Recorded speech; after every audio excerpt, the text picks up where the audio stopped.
souvent c'est ces prétextes-là qui des fois énervent en fait. Moi ça m'énerve, c'est vrai. Oui, parce qu'on sent vraiment un déséquilibre énorme là. Le journaliste israélien qui s'appelle Gideon Levy, il dit voilà des aviateurs, voilà des tankistes, ça fait 30 ans qu'ils n'ont jamais rencontré un avion en face d'eux, 30 ans qu'ils n'ont jamais rencontré un tank en face d'eux. Voilà, c'est ça notre guerre.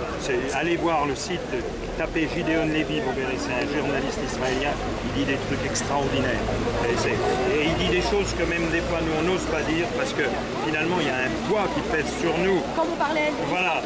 Dès qu'on dit une opinion comme ça, on va se dire voilà. oh, bah, toi t'es antisémite, voilà, t'es anti-israélien, tu veux rayer Israël de la carte. C'est pas vrai, moi je veux pas rayer Israël de la carte. Mais il n'avait pas dit ça justement, j'avais vu une vidéo sur Dailymotion, il disait pas ça justement.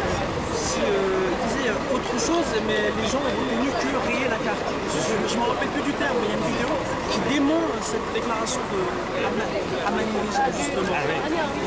Ah mais ils font toujours un truc bien sélectif. Tout comme quand ils disent, moi j'ai aucune sympathie pour le Hamas, on est très clair.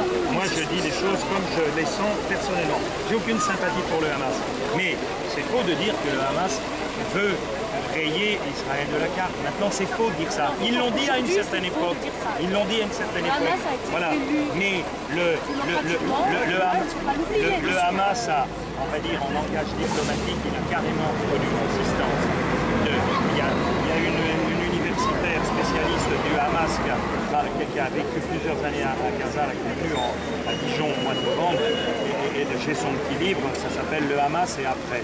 Parce que ce qu'il faut bien savoir, c'est qu'avant, ce n'était pas le Hamas, c'était le Fatah. Et on disait, Israël disait, on n'a pas d'interlocuteur pour la paix. Et c'est eux qui ont joué la carte de la montée du Hamas.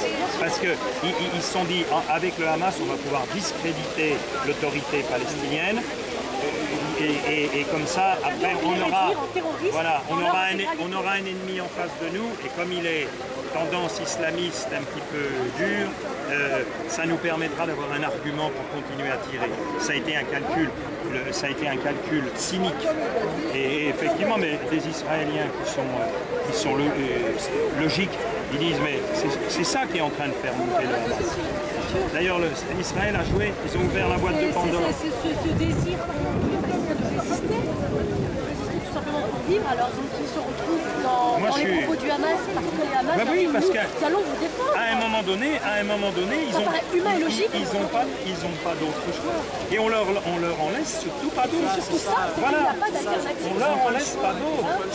On leur en laisse pas d'autre. Et on a fait exprès de les enfermer dans cette souricière-là, qui est effectivement une souricière dangereuse, parce que, à mon avis, moi j'ai lu des déclarations de femmes palestiniennes, elles ne sont pas pour le Hamas, crois-moi. Mais seulement, tu ne peux pas dire à des gens qui sont en train de lutter pour leur survie. Nous, pendant la guerre de 40, il y a eu des alliances pour foutre les Allemands dehors. Je veux dire qu'il y était des gens qui se sont tapés dessus aussitôt après que la guerre a été finie. Mais pour retrouver l'intégrité du territoire national, il y a eu des alliances qui, sur le coup, se sont faites entre par exemple, des gens de gauche et des gens... Qui ne seraient pas faites si on n'était pas dans la cas de force majeure. Et des gens de droite, voire même parfois pas loin d'extrême droite, mais qui n'étaient pas vichistes, qui n'étaient pas pour la collaboration. Tout ça, c'est très compliqué, bien sûr. Mais bon, c'est ça la lutte d'un peuple. Et le peuple palestinien, en tout cas celui de Gaza, il a été poussé dans les bras du Hamas. Ah, moi je ne suis pas pour le Hamas. Moi quand les gens me disent je ne suis pas pour le Hamas, moi je suis un laïc. Je suis un laïc, moi je ne veux pas. Les Palestiniens voilà, moi je veux la paix, mais à certaines conditions. La paix et la justice, voilà. Pas la paix comment tu sais comment on disait la paix romaine, tu sais, la paix en tuant les autres, la paix des cimetières. Non, la paix et la justice. C'est madame, je crois que c'est madame Robert qui l'a dit tout à l'heure, de l'Union juive pour la paix, la dame aux cheveux blancs. Oui. Faut jamais dissocier paix et justice. Parce que les Israéliens, ils n'arrêtent pas de dire qu'ils sont pour la paix. Ils sont pour la paix des cimetières.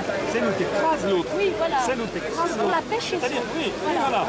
Qui chassent les Palestiniens de Jérusalem-Est. Qui les mettent à côté, les personnes n'ont pas d'eau potable, etc. Et le but de la campagne BDS, c'est de leur faire comprendre qu'au peuple israélien, enfin moi je le dis comme ça, hein, chacun voit comme il veut, de faire comprendre aussi aux Israéliens de base qu'ils ne joueront jamais la paix sans la justice. Parce que tant qu'il y aura un gamin qui a 5 ans aujourd'hui, qui aura vu écraser son grand-père, qui aura vu son frère se faire zigouiller et sa grand-mère se faire humilier dans les checkpoints, et bien ce gamin-là, il aura la haine dans nous tous, en tant qu'être humain. Moi, c'est ce que je dis à mes meilleurs copains quand ils me disent oui, mais tu comprends le terrorisme. Moi aussi, j'utilise beaucoup cet argument. Moi, je leur dis, attends, tu verrais ton petit frère, ou ton petit-fils. Moi, vous voyez, j'ai l'âge de son père. Oui.